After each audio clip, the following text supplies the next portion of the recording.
Presentation of dialogue on Idaho Public Television is made possible through the generous support of the Laura Moore Cunningham Foundation, committed to fulfilling the Moore family's legacy of building the great state of Idaho. Coming up on Dialogue, more than $1 billion will be flowing into Idaho soon, part of the federal stimulus plan to kickstart the economy. What's in it for you, and will it put Idaho and the country back to work? We'll talk about it next on Dialogue. Stay tuned.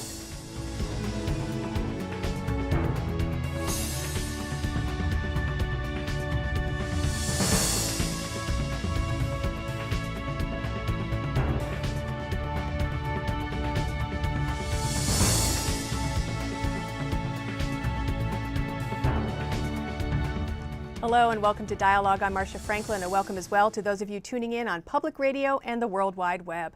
Last month, President Obama signed the American Recovery and Reinvestment Act. The $789 billion stimulus plan pumps money into almost every sector of the American economy, from education to energy, from forests to freeways. More than $1 billion will be coming to Idaho, and that's not counting all the additional federal grants that universities, companies, and individuals will be vying for. Now, there will be debate for years to come on whether this fiscal policy has worked, but in the meantime, the bucks are on the table. So where are they going, and how will the plan affect you? We've got a great panel to discuss this issue and take your questions on our toll-free line, 1-800-973-9800. Now, joining us by satellite from Capitol Hill are Congressman Walt Minnick, a Democrat representing Idaho's 1st District, and Congressman Mike Simpson, a Republican representing Idaho's 2nd District. Welcome, gentlemen, and thanks for staying up after hours to join us. Thanks, Marcia. It's good to be with you. And here in Boise, it's our pleasure, Marcia. Oh, good. And here in Boise is Wayne Hammon, the administrator of Idaho's Division of Financial Management, which tracks and manages the state budget for Governor Butch Otter. Welcome. Thank you. Also here is Marty Peterson. Mr. Peterson, who's the special assistant to the president of the University of Idaho, was on the governor's stimulus committee and was the state budget director under Governors John Evans and Cecil Andrus. I appreciate your being here. Thank you, Marcia. Now, before we begin, let's break down the numbers a bit. Almost half of the $789 billion stimulus measure is going towards existing and new federal programs. Another 37% is devoted to tax cuts, and 18% is going to state and local municipalities. Now, Idaho will receive at least $1.24 billion. Health and welfare programs, including Medicaid, will get the largest shot in the arm at $409 million. Public schools will chalk up more than $260 million, and transportation programs will shovel in more than $200 million. $160 million will be put to work on labor issues such as unemployment benefits. $62 million will flow to environmental quality programs in Idaho. Higher education is instructed to receive $36 million, and $15 million will shore up housing assistance programs. Now, other parts of state government will receive $97 million. That's one of the only areas where Governor Otter had any discretion, since the vast majority of what I just mentioned is already earmarked by the federal government for certain programs. So of the $45 million under Governor Otter's purview, he, after consulting his special committee, decided to give $30 million to transportation projects, $10 million to the State Clean Water Fund, and $5 million to the Drinking Water Fund. Now, this has been somewhat controversial, as has his decision to set aside half the money the federal government has appropriated for educational programs and put it in a stabilization fund for future use. So do you have questions about the federal stimulus plan, what's in it, how to access it, or how it's being used? Give us a call at 1-800-973-9800. Well, first to Capitol Hill, to Congressman Mike Simpson and Walt Minnick. And Congressman Simpson, I understand maybe there might be somebody you want to say hello to first. I just want to take advantage of the airways to, since I'm here in Washington, to wish my wife happy birthday today. I wish I could be there with her, but unfortunately I have to be here. Budget issues call. I would like, both of you, it's no secret, voted against this legislation, but it's here now. So if you would please, sirs, each of you, I'd like to have you highlight a provision of this act that viewers may not know about that can specifically help them, something that you like. Congressman Simpson, go ahead, please. Well, I'm not sure which part of it that viewers don't know about. There are an awful lot of programs in here. In fact, it funds programs throughout the federal and state governments. There is money in here for, if you're a cleanup contractor, as an example, at the INL, for enhanced cleanup of the D&D work that is going to be done at the INL. So there's potentially more jobs available in that arena and other places throughout the government. But well, I'll jump in you here. know, a just lot say, of this is going to be spent depending on what the state of Idaho decides to do with it. Sure. Well, one thing I know, just even in our office, somebody's already taken advantage of the $8,000 credit for being a first-time home buyer, and has gone out and bought a refrigerator with the pending money, and is going to buy a new fence, as I understand it. So already the multiplier factor is coming into effect there. Representative Minnick, is there a particular feature of this act that you like, that you feel viewers should know about? Well, there is a lot at the federal level that is going to be granted on a competitive basis. And we in Idaho will be competing with projects from the other 49 states. But one that is particularly significant to a lot of Idahoans is the ability to buy down half the cost of COBRA, a medical insurance policy that your employer has, that if you're terminated, lose your job, you have the opportunity to continue on for another 18 months under COBRA, and the federal government will pay half the premium for the first 6 months under the stimulus program. And that makes medical insurance a lot more affordable for a struggling family that's suddenly out of a job. As I understand it, you do need to talk to the employer where you used to work, or they should be notifying you of that provision, because it's passing through the employers, or your former employer is supposed to pay that premium, 65% of that premium for you. That's correct. You have to talk to your employer, but the fact that 50%, I think, of the premium will be reimbursed to the employer by the federal government makes it a whole lot more affordable, both for the employer and for, well, it's not, the employer has administrative costs. It makes it much more affordable for the family that's out of work. Now, there's so much in this. Mr. Hammon, you've got the act right here. If we can get a shot of it right here on the table. It's a thick book, 1,200 pages long, and you've got it nicely bookmarked there. Congressman, are there any plans? I know that some some senators and U.S. reps are starting to hold town hall meetings to instruct their constituents about where to go for this money. Do you have any plans, either of you, to do that, or to put out some sort of manual that will help people? Well, we haven't done anything specific like that. We do have staff that have been working both with the governor's office and with constituents that are asking us to, obviously all the time, about what's available, could we access this. If you want to do research into green technologies, that's a big part of this stimulus package. If you have a company that does that type of thing, how would they access it? And unfortunately, a lot of these programs that are going to be available not through the states but through the federal government that Walt was talking about, we don't know yet exactly how those are going to function, how they're going to work, what the parameters are. So it's very up in the air right now about what's going to be available to individuals or companies that may want to participate in those grant type programs, the competitive part of it. Wayne Hammon, down here in Boise, as we mentioned, the governor had discretion over just a small portion of these monies, most of which are already flowing into federal programs. But for the amount he did have discretion over, he issued a press release specifically soliciting requests from people. He got over 1,000. In the end, though, he decided to just emphasize 2 areas for that $45 million. As we mentioned, the transportation and the water projects. A lot of people were very disappointed who had put in those solicitations. You're right. There was over 1,000 individual requests that came to our office and that Marty and the rest of the stimulus committee looked at. Most of those requests fell into 3 categories. One was in roads, one was in water and clean water, and a third was in buildings and special projects. And we went through that list and looked at them. The governor's point was, why reinvent the wheel? We already have these great programs already up and running, the state revolving fund for clean water and clean drinking water.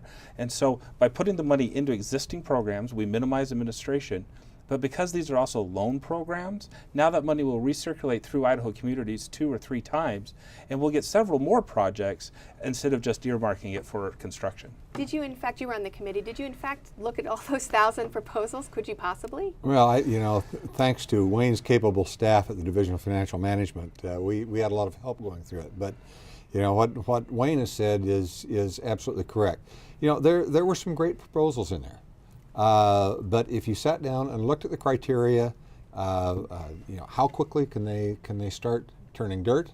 How will they generate current jobs, and how will they generate sustaining economic benefits off down the road? The truth is, the water projects and the road projects really were probably the most efficient place to put the money. Well, this all has to be appropriated. There is a check and a balance in our system. It's called the legislative process. And earlier today, Senator Dean Cameron, one of the co-chairs of the Joint Finance and Appropriations Committee, talked to our Tom Tan about what the committee might want to do with that money. The committee has had some discussion about it, and I think a lot of us feel like there may be other places to put it. Like general budget stabilization, like reducing some of the salary decreases that we're pushing off onto employees, like some of the other programs that the governor had recommended that aren't able to be funded. Is this going to be a battle if JFAC doesn't want to put them in, put the money in transportation and water projects? You know, the Chairman Cameron and the governor have a great working relationship, and they met yesterday and discussed this exact topic, and we'll meet again tomorrow before they set those appropriations early next week. I don't think battle is the right term. There is a disagreement on that. The chairman's correct in that there are members of the committee that would like to see that all go to state government to protect state government jobs. And Governor Otter would like to see it spread outside of Boise to all the towns and communities all across the state. Another potentially controversial issue is how the stimulus money might be spent on education. The governor would like to set aside some of that for a stabilization fund. Let's hear Senator Cameron's response to that. Tomorrow we'll set the fiscal year 10 budget for public education, and there's another $80 million available, although our plan is probably to use half of it now, $40 million now, and $40 million for 2011. The governor had recommended not using any of it, but banking that money. We feel like we need to use it and spread it out between the 2 years. Have you talked to him about that disagreement? We've talked about it, and you know, he certainly has his perspective. Obviously, he and us are both concerned about where the economy is going to be in the future.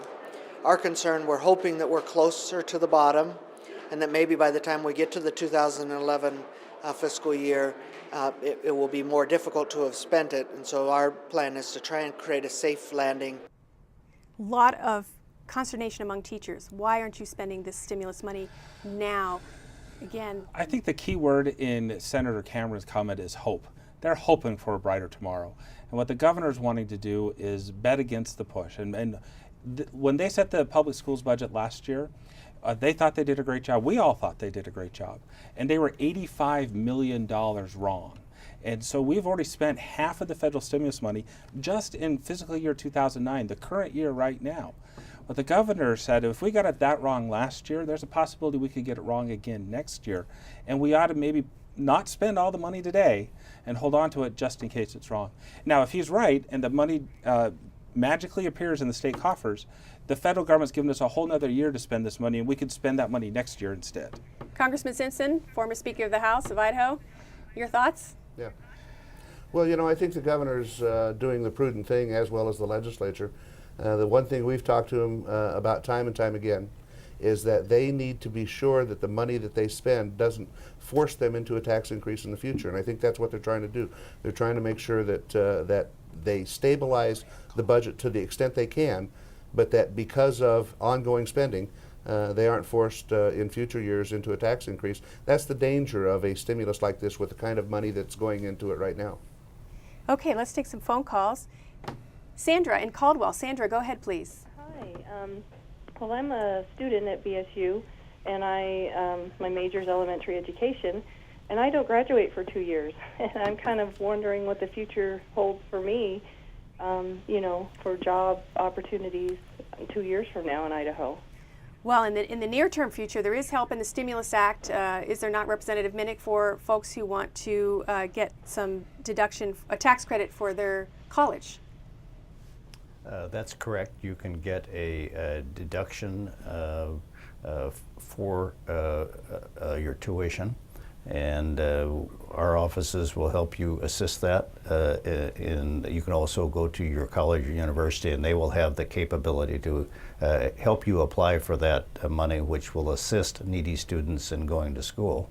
There's also a provision in the stimulus bill for assistance to institutions to do work-study programs, to fund work-study programs for students that need to work their way through school. And that's a little known provision of the bill, but our schools and universities can apply for help of that type too, to create more employment opportunities for students. And I believe, and I believe the Pell Grants on that the also. Pell Grants have gone up. Right.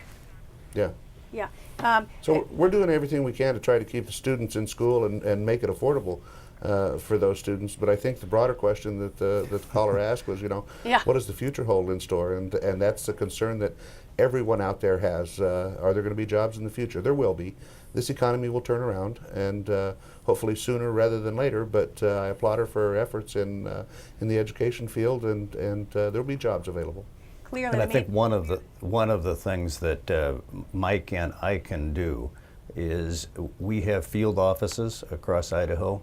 We have staffers who are knowledgeable on stimulus, and we also have experts in our offices here in Washington whose job it is to assist institutions or students, any Idahoan, get a piece of this half of the stimulus bill, 2.5 times as much money that went directly to the states, and we are anxious to do that.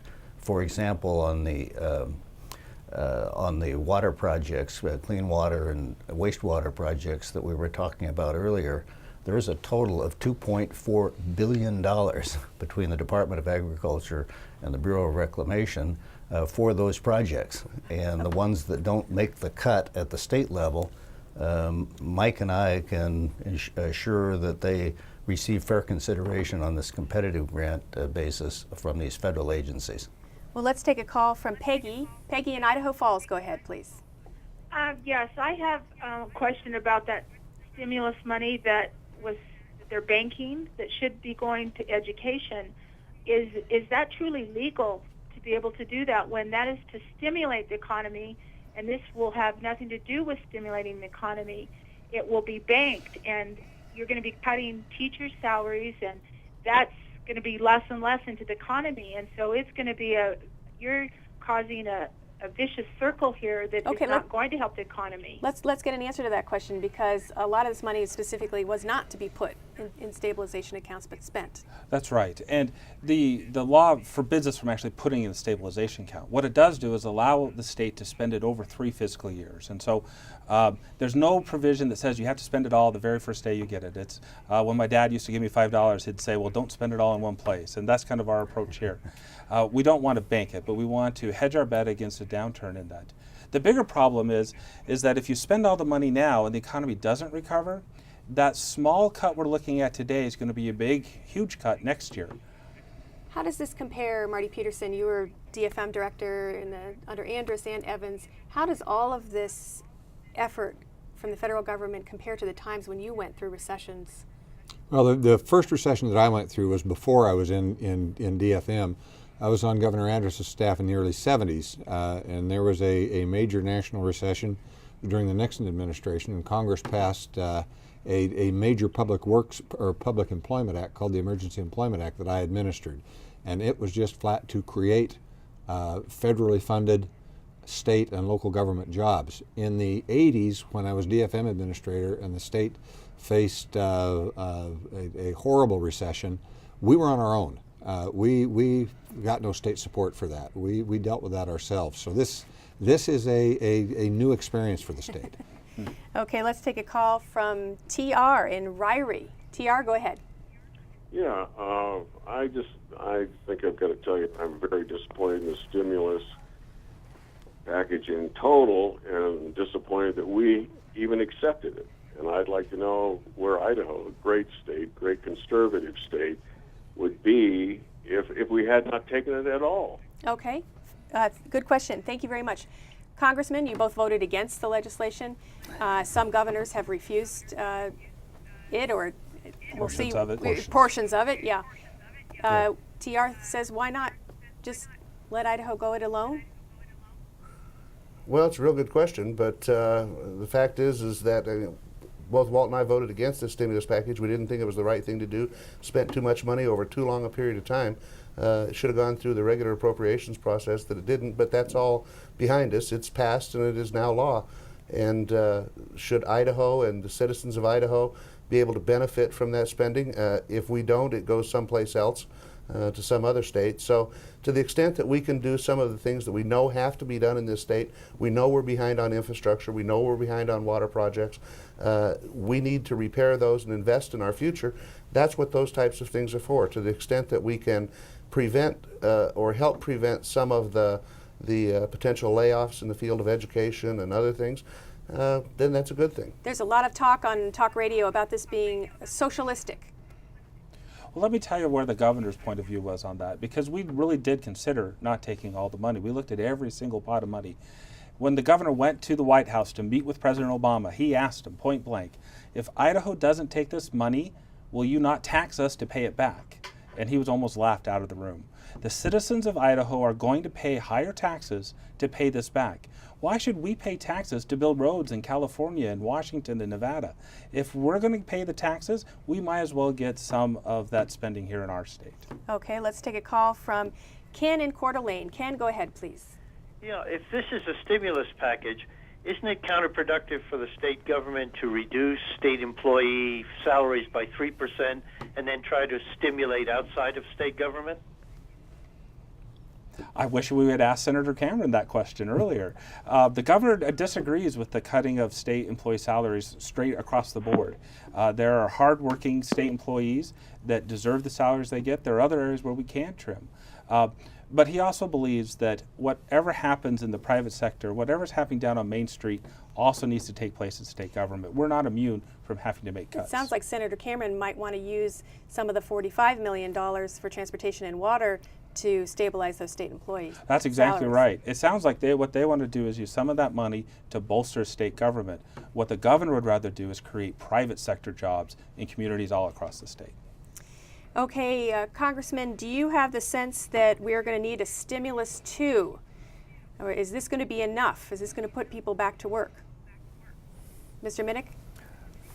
Well, my sense is that this is going to be enough. I believe if you can't solve a problem with $800 billion of money that we don't have, that we've got to go out and borrow from the Chinese or Arab oil states, that our kids and grandkids are going to have to repay with interest, I don't know what else you can do.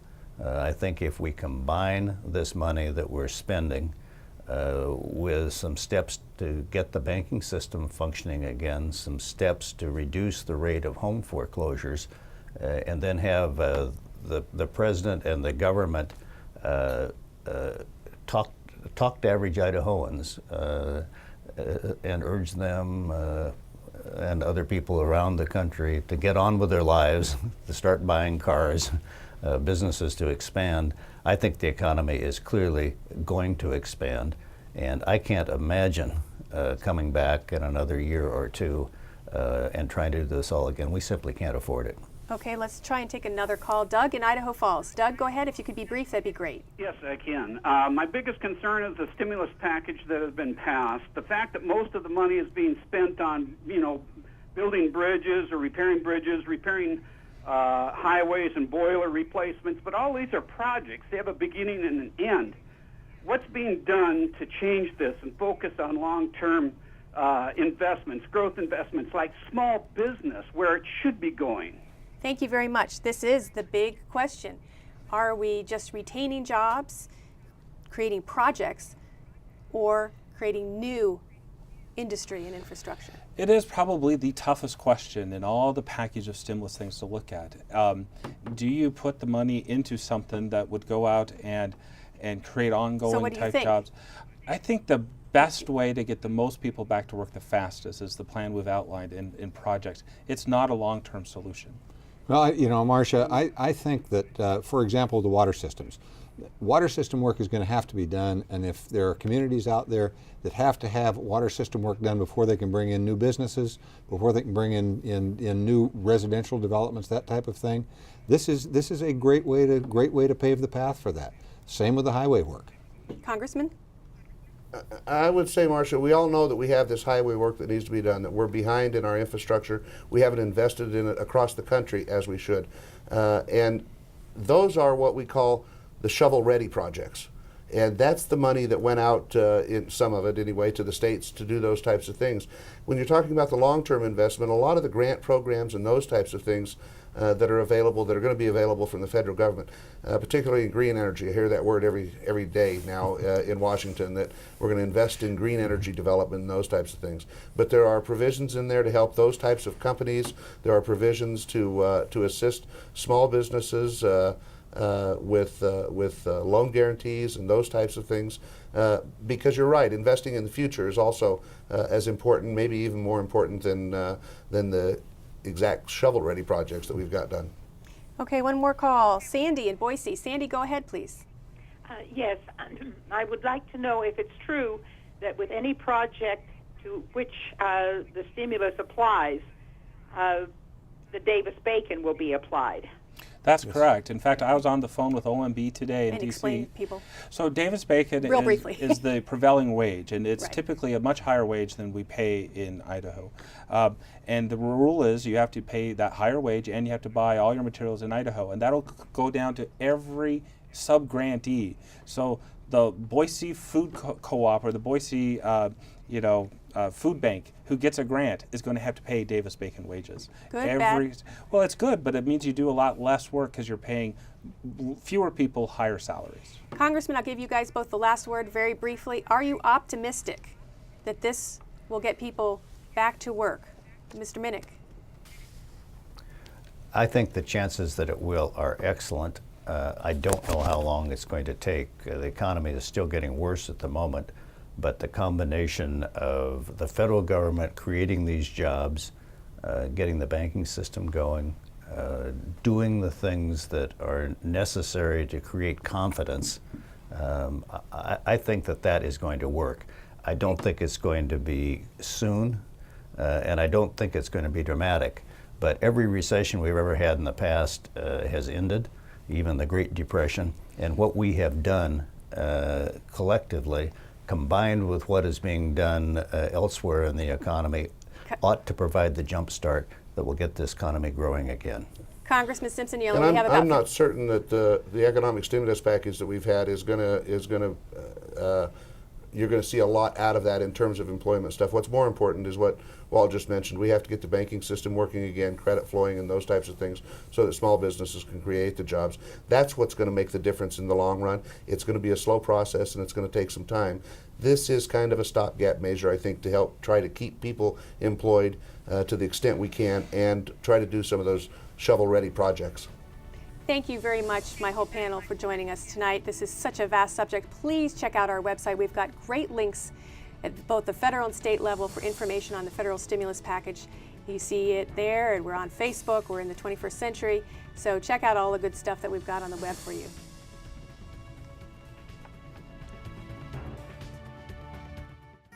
Presentation of dialogue on Idaho Public Television is made possible through the generous support of the Laura Moore Cunningham Foundation, committed to fulfilling the Moore family's legacy of building the great state of Idaho. To order a copy of this program from Idaho Public Television, call our toll-free number or visit us on the World Wide Web.